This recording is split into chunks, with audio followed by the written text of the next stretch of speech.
Imagine thinking that you knew how to spot a narcissist, that you understood the signs, that you knew how to protect yourself, and then years later, realizing that you'd been surrounded by them all along, completely unaware. That's exactly what happened to me. I thought I had it all figured out. I believed I could spot the signs, protect myself, and avoid their traps, but I was wrong.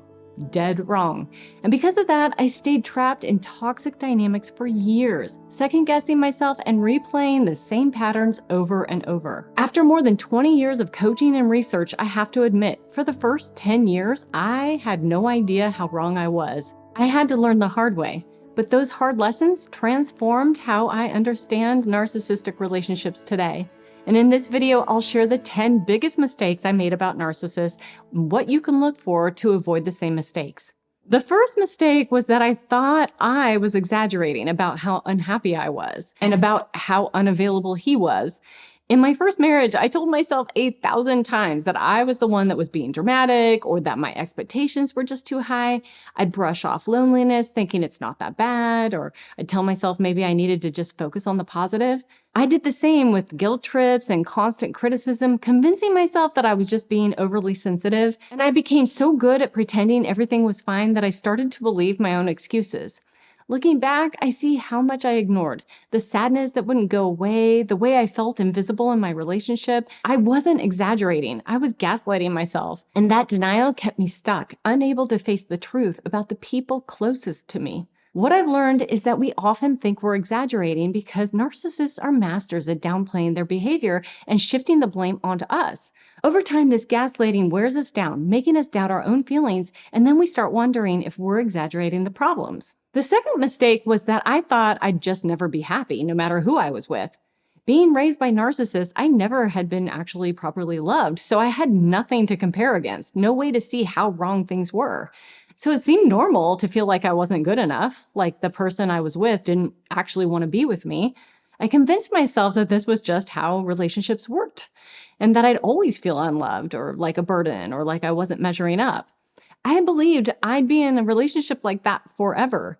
What I didn't know at the time was that these feelings weren't about me. They were the hallmarks of being in a relationship with a narcissist. Narcissists don't just make you feel small. They break you down piece by piece. They convince you that your needs are too much, that your feelings don't matter, and that your worth is measured by how much you can give to them. When you've never experienced healthy love, it's easy to think that feeling empty or unseen is just how relationships are.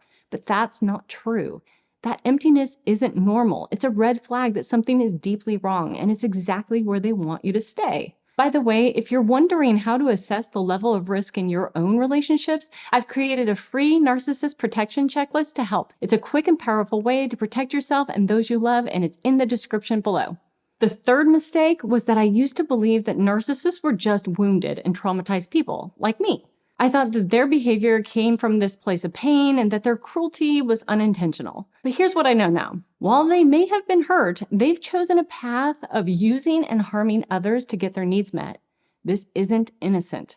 It is not something to be compassionate about.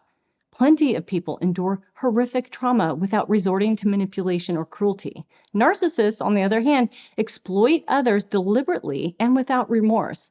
So looking back, I see how dangerous it was to confuse their wounds with mine.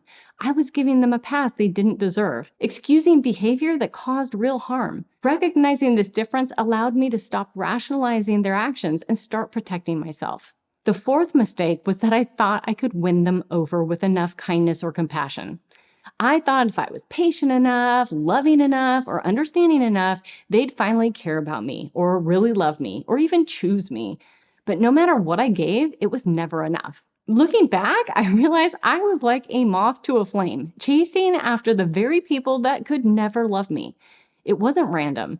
It came from this desperate, insatiable need to heal the unloved wound in me. I kept believing that I could fix it by earning their love, but narcissists don't see your kindness as love. They see it as weakness. They don't love you, but they do love what you're offering. They'll feed on your compassion, using it as a tool to take control of the relationship. The more you try to show them love, the more they're going to exploit it, leaving you depleted and trapped.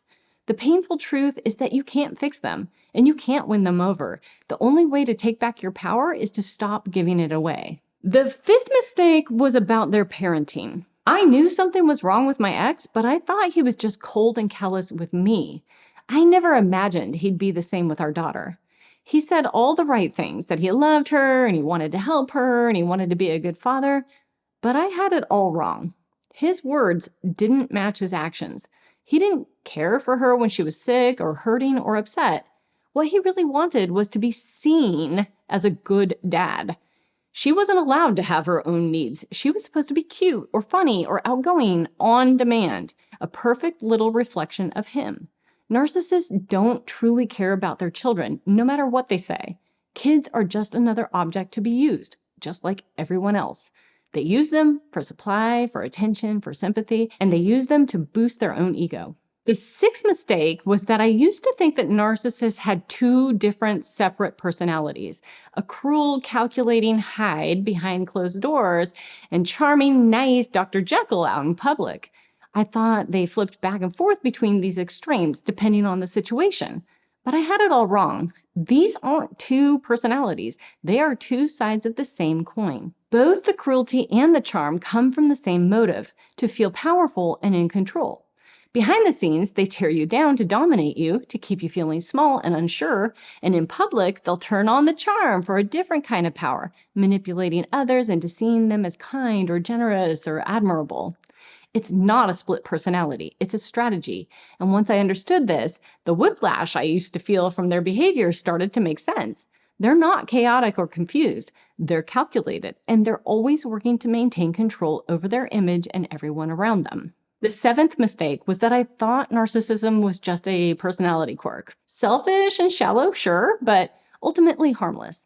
I had no idea how wrong I was. What I didn't see was the depth of darkness beneath the surface, the malevolence, the envy, the greed. Narcissists don't just want to get their way. They're willing to harm others to achieve it.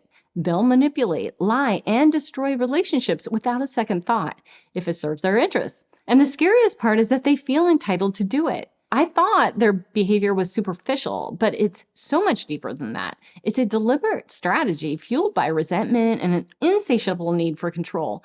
Understanding this changed everything for me. Narcissism isn't just annoying, it's dangerous. And the sooner you see it for what it is, the better you can protect yourself. The eighth mistake was that I felt guilty for not wanting to be around them. I'd get so drained and conflict avoidant that I'd ghost them, or I'd stop answering their phone calls, or I'd try to avoid seeing them. But then I thought the guilt that I felt afterwards was because I was doing something wrong. I believed that not doing what they wanted or not being who they wanted me to be made me a bad person. All it took was one crumb of pitiful kindness from them, and I'd convinced myself that I was the problem. I didn't realize the narcissists weaponize guilt to keep you in line. What I had wrong was thinking that my guilt was actually a moral compass, and it wasn't. It was their manipulation. Narcissists twist your empathy against you, making you feel like protecting yourself is somehow failing them. It's not. Setting boundaries isn't wrong. For years, I couldn't see this because my guilt blinded me. The ninth mistake was that I thought narcissists were rare. I assumed they were kind of like a 1 in a million type, the kind of person that you'd only encounter a few times in your life. Oh, I had that so wrong. So wrong. The truth is, narcissists aren't rare. Research shows that 1 in 6 people exhibit strong narcissistic traits. And if you were raised by narcissists or you've been in long-term relationships with them, the odds are that you have far more than your fair share around you because you've been trained to fit the profile. They recognize you as someone who's easier to manipulate and control. If you're empathetic, agreeable, polite, or helpful, you're even more likely to attract them. Narcissists are drawn to people like you because they see your kindness as an opportunity, not a virtue. Recognizing this pattern was life-changing for me. And the 10th mistake is embarrassing to admit, but I really thought that I was kind of special to be chosen by them. Whether it was my ex or a bright, shiny new friend or a business colleague, I saw them as special. Exactly how they wanted me to see them. And when they brought me into their world, I felt special too, like being included in their circle was some kind of honor. What I didn't realize was that this was all by design. Narcissists are experts at creating an aura of exclusivity, making you feel lucky just to stand in their light. And while they do choose people with strengths, talent, empathy, intelligence, it's not because they value those qualities. It's because they can use them. Looking back now, I cringe at how I fell for it. But at the time, I believed it. Being chosen by them didn't make me special. It just made me a target. And they weren't drawn to my strengths to celebrate them. They were drawn to exploit them for their own gain. If you felt like this, maybe a little flattered, it's understandable. All of us want to be chosen, but being chosen by a narcissist isn't a compliment, it's a warning. Thanks so much for watching. YouTube thinks you're going to love this video right here on screen right now, so go ahead and give it a click. It goes even deeper into spotting narcissists, avoiding their traps, and creating boundaries that actually work. Don't miss it. It's the next step towards creating the life you deserve. I'll see you over there. Okay, bye.